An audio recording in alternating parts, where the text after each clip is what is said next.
Bismillahirrahmanirrahim. Assalamualaikum warahmatullahi wabarakatuh. Alhamdulillahirabbil alamin. Nahmadullaha hamdan syakirin, hamdan na'imin, hamdan yuwafi ni'amahu wa yukafi'u mazidah. Ya Rabbana lakal hamdu kama yanbaghi li jalali wajhikal karimi wa azimi sultanik. Asyhadu an la ilaha illallah wa asyhadu anna sayyidana Muhammadar Rasulullah. Allahumma salli ala sayyidina Muhammadin abdika wa rasulikan nabiyil ummi wa ala alihi wa sahbihi wa sallim. Amma ba'du. Sebelum kita melanjutkan kajian kita tentang hikmah yang dikumpulkan oleh Al-Imam Ibnu Athaillah As-Sakandari, mari kita sama-sama membaca Al-Fatihah. Kita khususkan untuk Al-Imam Ibnu Athaillah As-Sakandari dan seluruh para guru beliau, orang tua kita dan seluruh para guru kita, juga untuk kita semuanya. Kita mohon kepada Allah Subhanahu wa taala, semoga Allah Subhanahu wa taala membukakan pintu pemahamannya bagi kita, menganugerahkan pemahaman yang benar bagi kita, dan menganugerahkan kemampuan kepada kita untuk mengamalkan ilmu yang telah kita pelajari dan akan kita pelajari. Ala hadhihi niyyah wa bikulli niyatin salihah wa ila hadratin nabiyil mustafa sallallahu alaihi wa alihi wasallam. Al-Fatihah. A'udzu billahi minasyaitonir rajim. Bismillahirrahmanirrahim. Alhamdulillahirabbil alamin arrahmanir rahim maliki yaumiddin. Iyyaka na'budu wa iyyaka nasta'in ihdinas siratal mustaqim. Siratal ladzina an'amta 'alaihim ghairil maghdubi 'alaihim waladdallin. Amin. Kita telah sampai ke hikmah yang ke-29. Al-Imam Ibnu Athaillah As-Sakandari menyampaikan, syattana baina may yastadillu bihi au yastadillu alaihi. Jauh sekali perbedaan antara orang yang berpandangan bahwa adanya Allah menunjukkan kepada adanya alam semesta, dan orang yang berpandangan adanya semesta menunjukkan kepada adanya Allah Subhanahu wa taala. Al-mustadillu bihi arafal haqqa li ahlihi fa athbatal amra min wujudi aslihi.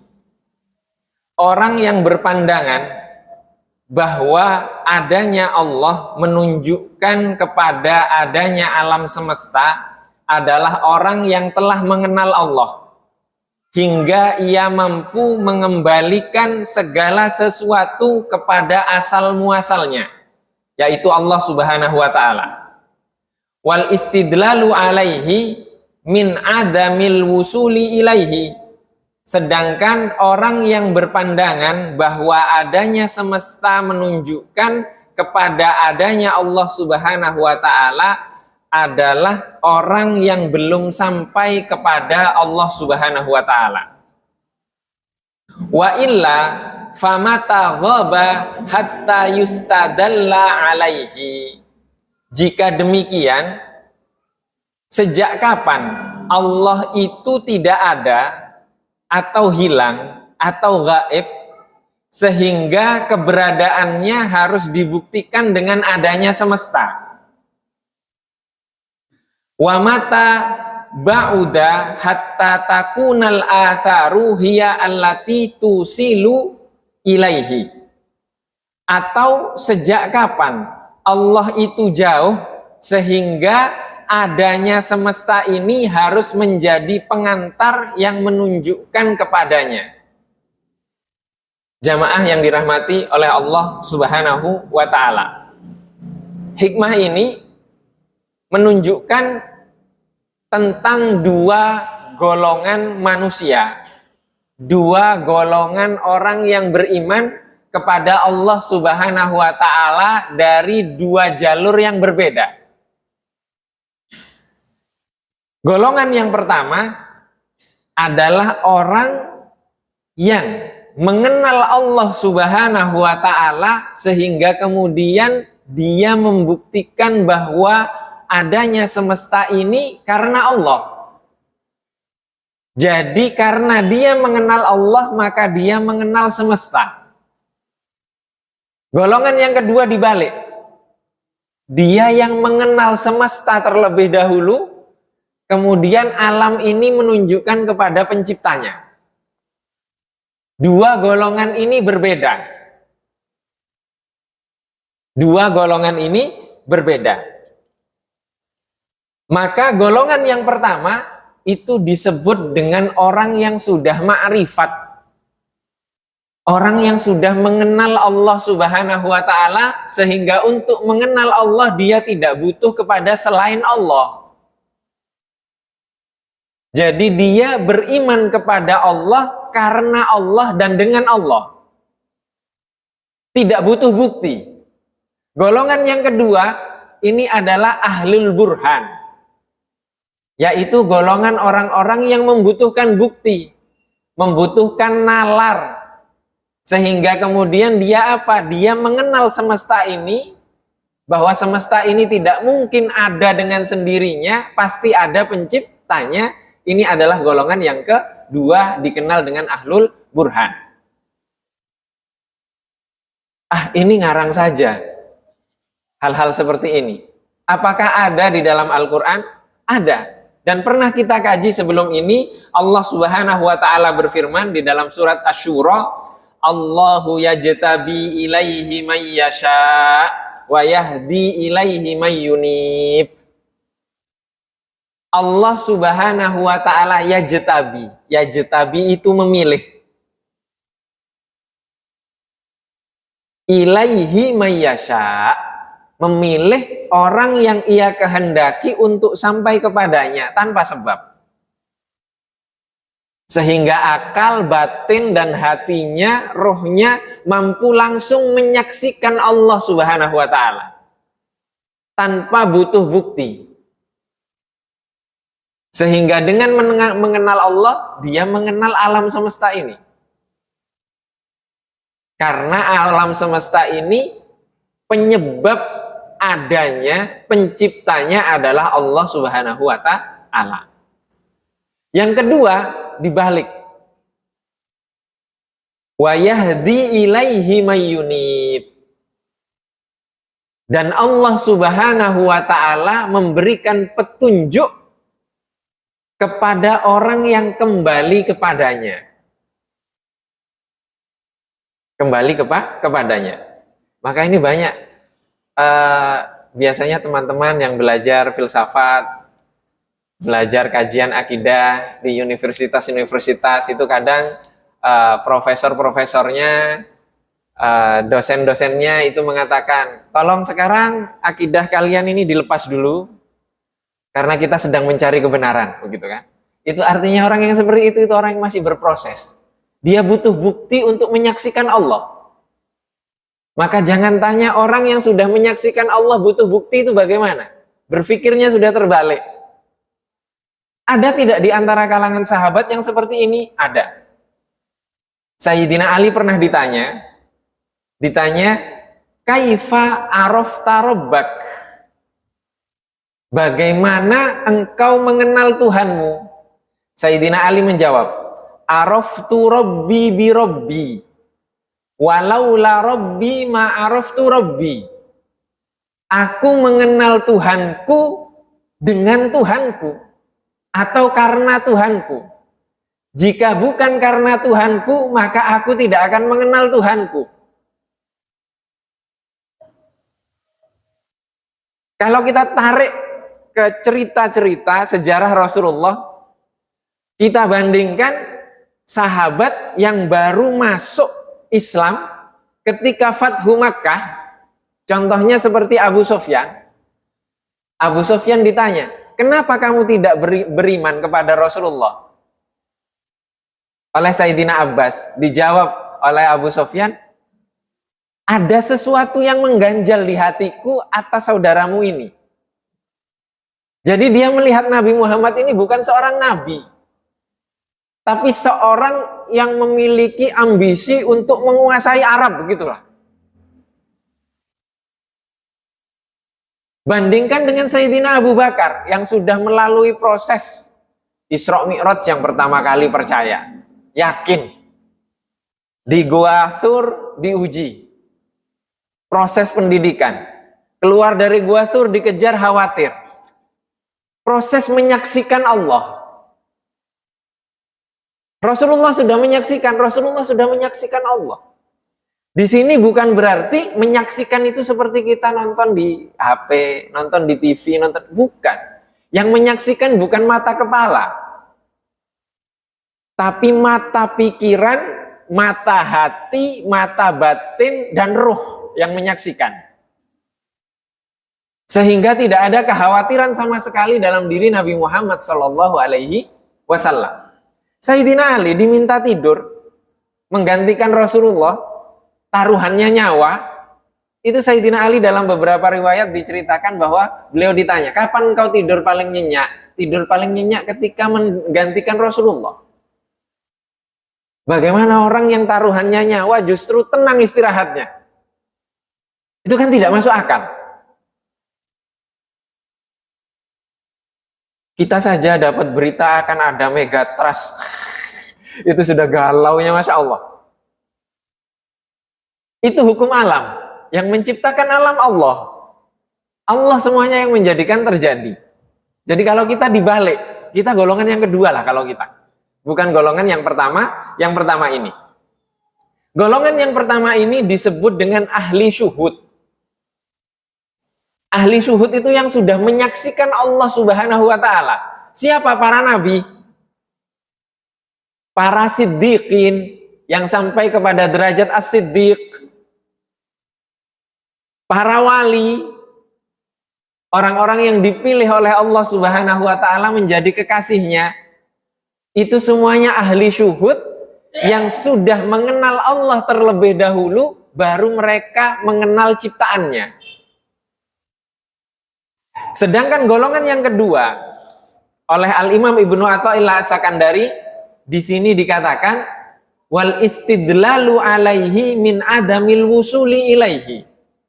Orang yang berpandangan, berpendapat bahwa adanya alam semesta ini menunjukkan kepada penciptanya, itu adalah bukti bahwa dia belum sampai kepada Allah Subhanahu wa ta'ala. Kalau kita analogikan di dalam kehidupan kita, misalkan kita semuanya rata-rata punya anak, punya keponakan, ketika anak kita belum pulang, kita ke masjid, kemudian anak kita belum pulang. Setelah itu kita masuk ke dalam rumah, di depan pintu rumah kita sudah tahu bahwa di sana ada sepatu anak kita yang digunakan dari pagi tadi keluar. Kita belum menyaksikan anak kita, belum melihat anak kita, belum bertemu dengan anak kita, tapi kita tahu apa yang dia gunakan sudah ada di depan pintu rumah. Itu menunjukkan kepada apa? Kepada anak kita sudah datang ada di dalam rumah.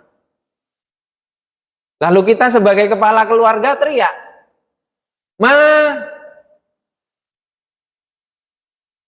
A sudah datang."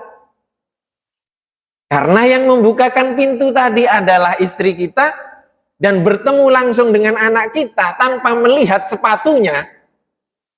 Dia teriak dari atas, "Sudah datang, Pak." Istri kita itu namanya ahli syuhud, yang sudah menyaksikan, sudah bertemu, sudah berinteraksi, dan sudah merasakan eksistensinya. Sedangkan kita belum bertemu anak kita baru melihat tanda-tandanya saja. Anak kita sudah pulang, sudah tenang hati. Golongan yang kedua, ini yang belum bertemu, itu golongan yang kedua. Begitulah kondisi bagaimana Sayyidina Abu Bakar radhiyallahu ta'ala anhu as-siddiq ketika berada di mana? Berada di Gua Tsur. Sedang berproses menyaksikan Allah. Sedang dididik oleh Allah dalam ketetapannya, dalam takdirnya, terusir, terpojok di Gua Tsur, dipaksa oleh Allah untuk apa? Untuk menyaksikan keeksistensian Allah, kekuasaan Allah, keagungan Allah, kemahaperkasaan Allah, sehingga kemudian selamat. Apa iya seperti Sayyidina Abu Bakar tidak menyaksikan? Sudah menyaksikan. Menyaksikan keagungan Allah Subhanahu wa Ta'ala. Dalam proses itu, proses pendidikan, Rasulullah jangan ditanya, sudah Isra Mi'raj, diperintahkan apapun oleh Allah Subhanahu wa Ta'ala, langsung dilaksanakan meskipun hitung-hitungannya gagal, meskipun faktanya gagal, nampaknya kalah, sebenarnya menang. Karena apa? Karena sudah melaksanakan perintah Allah. Sedangkan kita harus ditakdirkan dulu oleh Allah Subhanahu wa Ta'ala, baru kita sadar bahwa itu perintah Allah Subhanahu wa Ta'ala yang sudah jelas-jelas perintah. Sholat 5 waktu, kadang kita tinggal. Yang sudah jelas-jelas perintah, keluarkan zakat fitrah, kadang juga lupa. Yang sudah jelas-jelas perintah, keluarkan zakat, kasihi anak yatim, taat kepada Allah, jauhi ini, jauhi itu, tetap kita langgar. Ini perbedaan kita dengan ahli syuhud. Golongan yang pertama yang sudah menyaksikan Allah Subhanahu wa Ta'ala. Sedangkan golongan yang kedua ini proses mencari. Dia berjalan menuju Allah Subhanahu wa Ta'ala. Siapa itu? Kita. Tapi saya nggak tahu kalau di sini ada wali-wali Allah yang sedang nyamar. Mohon doakan kami kalau memang ada, agar kami sampai. Karena kami proses. Kita semuanya berproses mencari hingga sampai kepada Allah Subhanahu wa Ta'ala, seperti sampainya Sayyidina Abu Bakar, sampainya Sayyidina Umar, sampainya Sayyidina Utsman, sampainya Sayyidina Ali, sampainya Sayyidah Fatimah, sampainya Sayyidah Aisyah, sampainya seluruh para sahabat. Sampai kepada titik keridhaan, menyaksikan keagungan Allah Subhanahu wa Ta'ala sehingga isinya ridho semuanya. Golongan yang kedua ini, dia butuh bukti. Alam ini asalnya tidak ada, kemudian menjadi ada, dijadikan ada. Artinya adanya membutuhkan pencipta. Bagaimana bisa yang diciptakan ini mengantarkan kepada yang menciptakan? Itu bagaimana bisa? Maka dikatakan di sini golongan yang kedua ini ahli hijab. Orang-orang yang terhijab. Terhijab dari apa? Terhijab dari menyaksikan keagungan Allah, menyaksikan cahaya Allah Subhanahu wa Ta'ala. Maka Allah berfirman, Allahu nurus samawati wal ard. Allah adalah cahaya as-samawat, langit-langit, seluruh langit dan bumi. Jadi yang menerangi langit dan bumi itu Allah Subhanahu wa Ta'ala, bukan matahari, bukan bulan, bukan bintang, bukan apapun itu. Tapi yang menerangi adalah Allah. Tapi karena cahaya ciptaannya ini lebih terang benderang dan kita melihatnya dengan mata kepala, maka kita tidak melihat apa yang ada di balik alam semesta ini, yaitu Sang Pencipta. Maka Ibnu Athaillah As-Sakandari mengatakan di sini, adamul wusul, itu tanda dari belum sampainya hamba tersebut. Wa illa, jika dia telah sampai, maka kapan Allah Subhanahu wa Ta'ala itu tidak ada sehingga membutuhkan bukti untuk sampai membuktikan eksistensinya? Atau kapan Allah itu jauh sehingga ciptaannya ini dapat mengantarkan kepada Allah Subhanahu wa Ta'ala? Padahal Allah Subhanahu wa Ta'ala berfirman, wa nahnu aqrabu ilaihi minkum min hablil warid, dan kami lebih dekat kepadanya dari urat leher. Jadi Allah lebih dekat kepada kita dari urat leher kita. Tapi kita belum menyaksikan Allah. Jika kita mengatakan golongan yang pertama itu adalah para nabi, maka bagaimana kita bisa memahami firman Allah Subhanahu wa taala yang menceritakan tentang Nabi Ibrahim? Nabi Ibrahim di dalam surat Al-An'am diceritakan, falamma janna alaihil lailu ra'a kaukaba. Dan ketika datang malam hari, ra'a kaukaba, Nabi Ibrahim melihat bintang-bintang. Qala hadza rabbi, ini Tuhanku. Nabi Ibrahim berkata, ini Tuhanku. Falamma afala, dan ketika malam itu telah hilang menjadi siang, qala la uhibbul afilin, aku tidak menyukai, tidak mencintai sesuatu yang hilang. Kira-kira mungkin nggak Nabi Ibrahim mengatakan hal seperti itu? Mungkin nggak Nabi Ibrahim tidak makrifat, tidak mengenal Allah kemudian mengenal dunianya? Tidak mungkin. Artinya Nabi Ibrahim alaihi salam dalam ayat ini sedang berdiskusi dengan orang-orang masyarakat yang menuhankan alam, yang menuhankan bintang, yang menuhankan bulan, yang menuhankan matahari. Kemudian ketika matahari terbit, datang siang, Nabi Ibrahim mengatakan hadza rabbi, matahari ini Tuhanku. Falamma afala, dan ketika sudah tergelincir hilang, apa yang dikatakan oleh Nabi Ibrahim? Qala la uhibbul afilin, aku tidak mencintai sesuatu yang hilang. Artinya tidak beriman kepada matahari. Mungkin nggak Nabi Ibrahim nyari Tuhan, mencari yang menciptakannya? Tidak mungkin. Ini Nabi Ibrahim sedang berdiskusi. Ketika datang bulan, mengatakan hadza rabbi. Ketika bulannya hilang, aku tidak mencintai sesuatu yang hilang. Tidak mungkin Nabi Ibrahim seperti itu.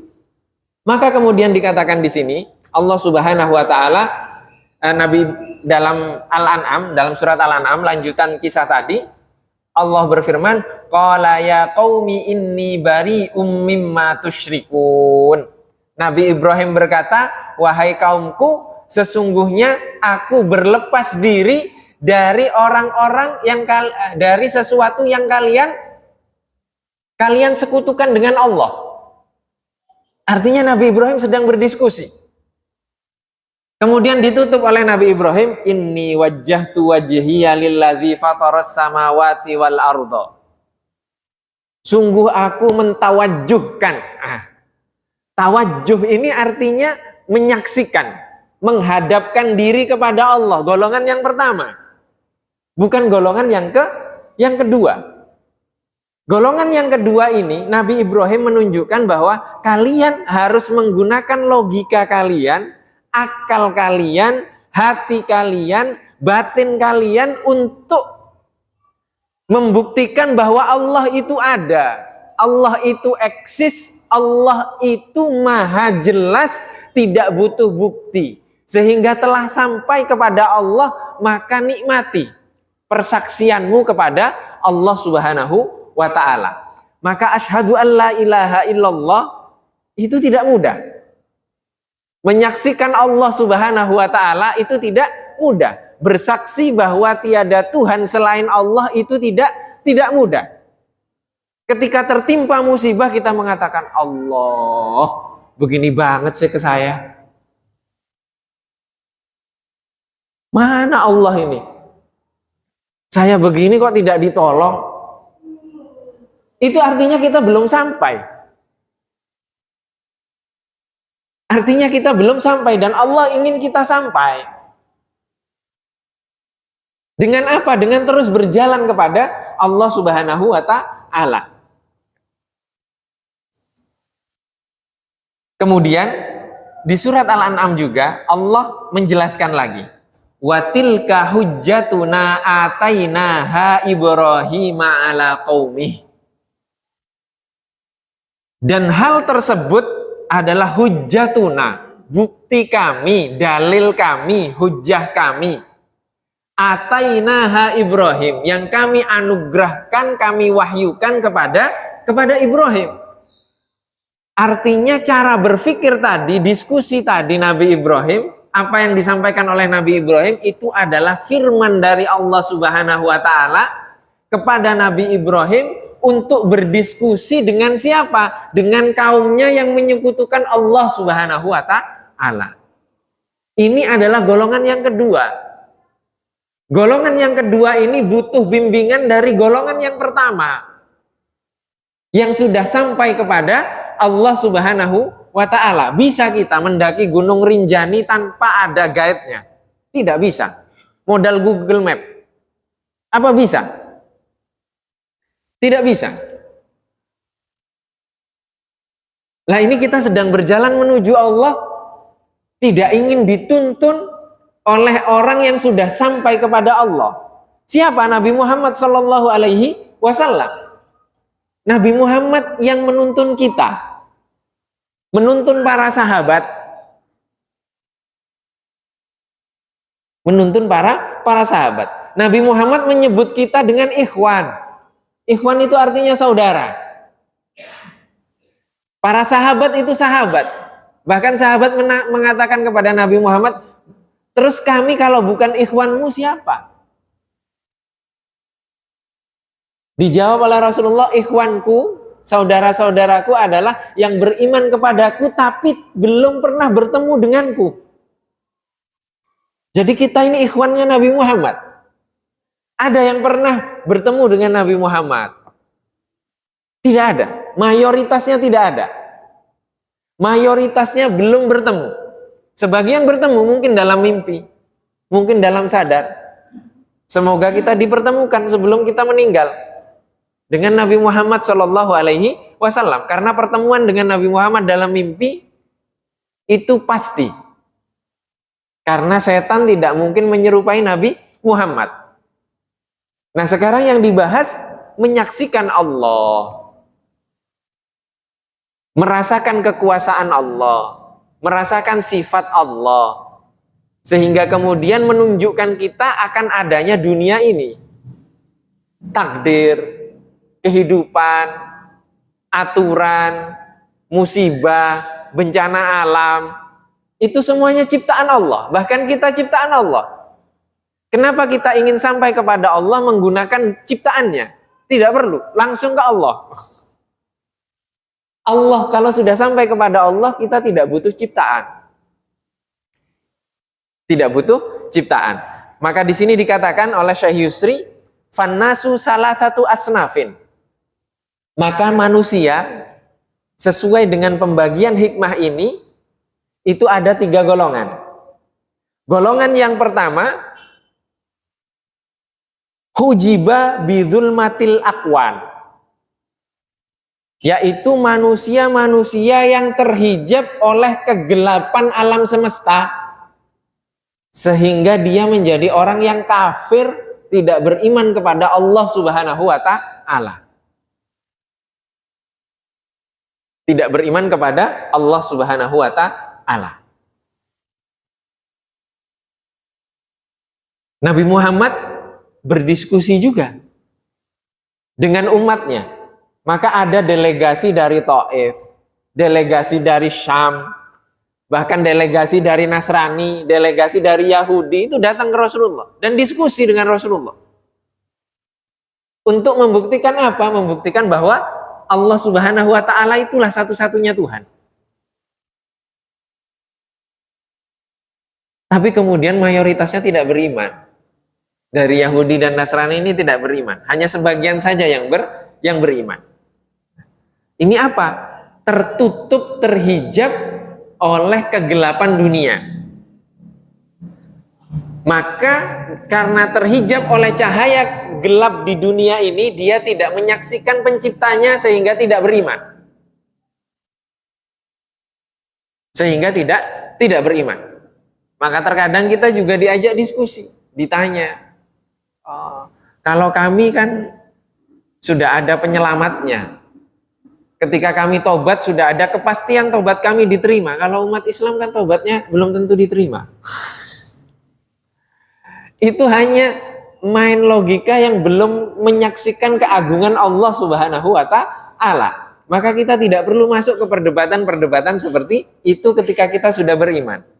Golongan yang kedua adalah golongan orang yang beriman, yang telah sampai kepada Allah Subhanahu wa Ta'ala, dan dia mengenal Allah dengan Allah, tidak butuh kepada selain Allah Subhanahu wa Ta'ala. Ini disebut dengan ahli syuhud, orang-orang yang telah syuhud menyaksikan Allah Subhanahu wa Ta'ala.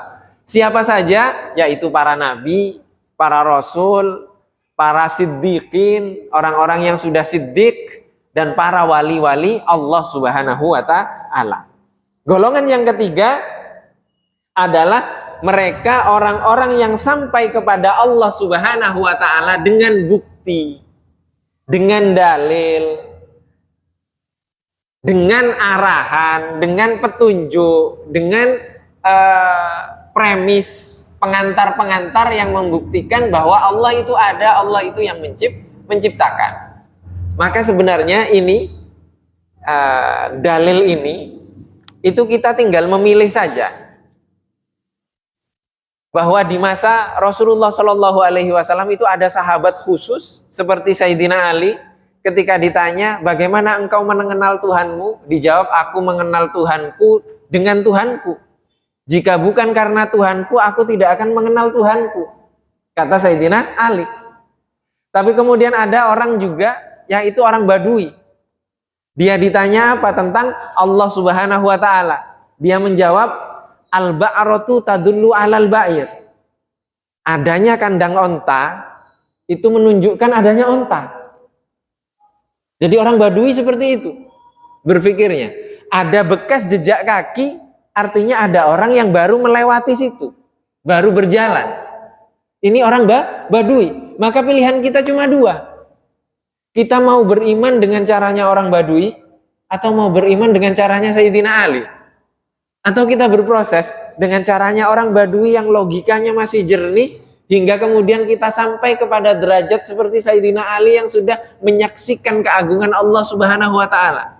Seperti Sayyidina Abu Bakar, seperti Sayyidina Umar, seperti Sayyidina Utsman, seperti para sahabat yang lainnya. Ketika kita sibuk dengan hal-hal yang seperti ini, kita tidak akan menyaksikan aib orang lain. Kenapa? Karena kita sibuk menghayati kehidupan kita untuk sampai kepada Allah Subhanahu wa Ta'ala. Maka wejangan-wejangan Rasulullah, petunjuk-petunjuk Rasulullah, arahan-arahan Rasulullah, akhlak yang dicontohkan oleh Rasulullah dalam kehidupan Rasulullah, itu semuanya mengajak kita untuk sampai kepada Allah Subhanahu wa Ta'ala. Tidak semuanya sahabat sadar ketika Rasulullah haji bahwa usia Rasulullah sudah mendekati ajal. Hanya segelintir sahabat yang sadar akan itu. Artinya apa? Misi Rasulullah sudah selesai. Kalau misi sudah selesai, artinya usianya Rasulullah sebentar lagi selesai. Itu yang membuat sedih. Nah, untuk menghayati hal-hal yang seperti ini, menghayati kehidupan, itu butuh arahan, butuh bimbingan, butuh banyak membaca, butuh keterbukaan hati, butuh keterbukaan pikiran. Sehingga kemudian nanti Allah Subhanahu wa Ta'ala lah yang akan membukakan pintu. Yang akan membukakan pintu. Seperti analogi tadi, yang seorang istri membukakan, seorang ibu membukakan pintu anaknya. Dia sudah menyaksikan anaknya, dia tidak butuh melihat pakai sepatu apa. Sedangkan kita yang baru dari luar sebagai orang, sebagai ayah, kita melihat, oh ada sepatunya, kita sudah tenang. Sudah tenang. Nah terkadang kita lebih memilih, oh sudah tenang, sudah pulang anak saya, kita balik lagi, keluar lagi. Tidak kita cari anak kita. Sampai kita melihat anak kita. Itu analogi bagaimana dua derajat tadi. Maka alhamdulillah kita tidak termasuk kepada golongan orang-orang yang terhijab oleh kegelapan dunia. Kita sudah beriman meskipun dari golongan yang kedua. Semoga Allah Subhanahu wa Ta'ala selalu membimbing kita dan menuntun kita hingga sampai kepada golongan yang pertama tadi, yaitu sudah menyaksikan Allah Subhanahu wa Ta'ala dengan mata hati, dengan mata batin. Karena apa? Karena dengan mencari melalui jalan yang dilalui oleh golongan yang kedua ini, hati, pikiran, dan jiwa kita bisa siap. Karena kalau tidak siap, bisa jadi nanti menjadi apa istilahnya? Jadzab kalau kita bahasakan. Jadzab itu orangnya seperti tidak seperti orang biasa. Tidak seperti orang biasa. Karena apa? Karena Allah membukakan pintu bagi dia tapi dia belum siap. Belum siap. Contohnya seperti kalau Nabi Musa tidak jadzab, Nabi Musa hanya pingsan. Itu Allah membukakan itu. Kan Nabi Musa minta ditunjukkan kan. Rabbi arini anzur ilaik. Ya Allah izinkan aku melihatmu. Kata Allah innaka lan tarani. Kamu tidak akan pernah melihatku kecuali di akhirat. Walakin inzur ilal jabal. Tapi lihatlah ke gunung. Gunung apa? Gunung Tursina. Ketika Allah menunjukkan, membukakan pintu makrifat tersebut kepada Nabi Musa, ditunjukkan di Bukit Tursina, Nabi Musa pingsan. Bagaimana kita? Kita pengen langsung makrifat kepada Allah, ternyata bukan makrifat, malah ninggalkan sholat. Itu bukan makrifat. Ada orang yang tidak mampu ketika dibuka sehingga kemudian jadzab, seperti orang gila. Itu fakta. Karena apa? Karena tidak siap. Akalnya tidak siap, jiwanya tidak siap, rohnya tidak siap, jiwanya tidak siap semuanya, sehingga dia terbawa ke keagungan Allah, sehingga dia seperti orang gila. Itu ada yang seperti itu. Ada yang seperti itu. Dan orang yang jadzab itu tidak bisa diikuti. Anehnya orang Indonesia kalau ada orang jadzab diikuti, dicari, diminta keberkahannya, bahkan diminta nomor togel. Itu ada yang seperti itu. Padahal orang yang jadzab itu tidak boleh diikuti. Kalau orang jadzab itu harus diikuti, maka semestinya ada nabi yang jadzab. Tidak ada satupun nabi yang jadzab. Artinya kalau ada orang jadzab tidak boleh diikuti. Yang normal yang harus diikuti. Itu kebalikan. Orang Indonesia nyarinya yang aneh-aneh. Yang aneh laris. Maka kalau pengen laris jadi yang aneh. Padahal yang normal itu yang seharusnya diikuti. Wallahu wa rasuluhu a'lam. Ini hikmah yang ke-29 yang dapat kita kaji pada kesempatan kali ini. Jika mungkin ada yang ingin ditanyakan, masih ada waktu kurang lebih 5 menit. Sebelum azan dipersilahkan. Atau ada yang ingin didiskusikan juga dipersilahkan.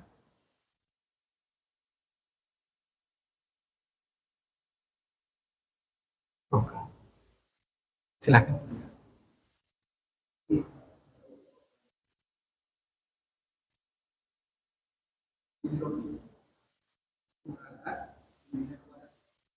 Araftu Rabbi bi Rabbi. Aku mengenal Tuhanku dengan Tuhanku.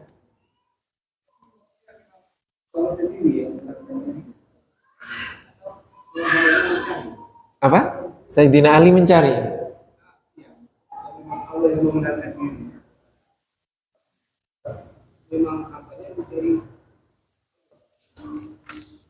Begini, ada dua golongan. Di dalam surat Asy-Syura Allah berfirman, Allahu yajtabi ilaihi mayyasha. Allah memilih orang yang ia kehendaki kepadanya. Kalau memilih itu artinya dipilih itu butuh usaha atau tidak? Itu tergantung. Ada yang tidak butuh usaha, ada yang butuh usaha kemudian dipilih. Tapi hakikatnya dipilih. Maka kita menemukan beberapa ulama itu buta huruf, tapi nulis tafsir. Contohnya siapa? Nah, ada namanya Syekh Abdul Aziz Dabbagh. Punya tafsir namanya tafsir Ibriz. Buta huruf, punya tafsir. Itu bagaimana ceritanya? Dia bisa menafsirkan Al-Quran, tapi buta huruf. Artinya Allah memilih dia, dipilih oleh Allah. Aku nggak butuh kamu bisa baca, bisa tulis. Yang jelas aku jadikan kamu bisa menafsirkan Al-Quran tanpa sebab. Itu ada. Itu ada. Ada yang seperti itu. Nah, Sayyidina Ali, ya itu jelas pilihan. Kenapa pilihan? Rasulullah mengatakan, ana madinatul ilm wa aliyu babuha.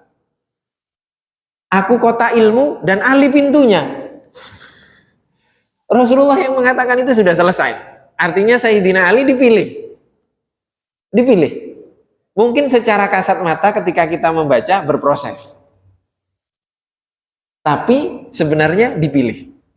Nah, ada yang wayahdi ilaihi mayyunib. Dan Allah memberikan petunjuk kepada orang-orang yang kembali kepadanya. Nah, itu kita ini. Ini kita. Kita dapat musibah begini-begini. Oh ya, ingat kepada Allah kembali. Allah memberikan petunjuk kepada kita. Oh, kita tidak tahu, kita belajar. Setelah belajar, ditunjukkan kepada Allah Subhanahu wa Ta'ala. Artinya Allah yang menunjukkan kita. Kembali. Sampai kemudian nanti entah kita dipilih atau tidak, bukan kita yang menentukan, tapi Allah Subhanahu wa Ta'ala. Makanya kenapa di Indonesia itu banyak yang mengkaji buku-bukunya Imam Al-Ghazali, karena Imam Al-Ghazali berproses bertahap sampai kepada beliau melahirkan buku Ihya Ulumuddin.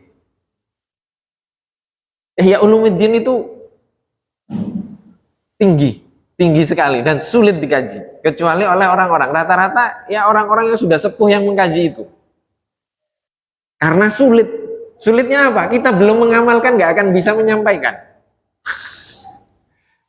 Gak akan bisa menyampaikan. Maka kalau ditanya Sayyidina Ali itu dipilih atau berproses, tergantung kita melihatnya. Tapi kalau mengikuti dalil-dalilnya Rasulullah, Sayyidina Ali itu dipilih. Sayyidina Ali itu pilihan. Dan banyak bukti-bukti yang menunjukkan, dalil-dalil yang menunjukkan bahwa Sayyidina Ali itu juga dipilih. Dipilih untuk apa? Untuk menjadi orang khususnya Rasulullah Shallallahu Alaihi Wasallam. Maka salah ketika kita memandang para sahabat itu sama rata. Memiliki keutamaan bertemu dengan Rasulullah jelas. Tapi kalau dipukul sama rata itu tidak sama. Para sahabat itu berbeda-beda. Ya, berbeda-beda. Wallahu wa rasuluhu a'lam. Ada yang lain?